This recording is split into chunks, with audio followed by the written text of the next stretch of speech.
Dadasi, to'xtab turing. Biz zo'r o'yin ko'rdim-da, trend bo'lyapti ekan. O'shani ikkalamiz o'ynaylik. Nima o'yin? Gapiramiz, muhokama qilmaymiz degan. Ikkalamiz bir-birimizni aybimizni aytamiz, lekin muhokama qilmaymiz, xo'p?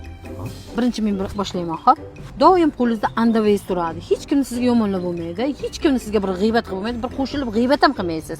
Shu xarakteringiz uncha yoqmaydi.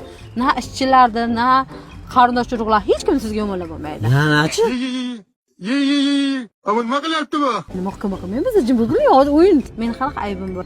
Seni mehribonliging, qarindoshlarimizga, yaqinlarimizga, bemorlarga hammaga yaxshi gapirishing juda yoqadi menga. Uyat emasmi? Yoshingizni qarang, uyat emasmi? Aybimizni aytishimiz kerak.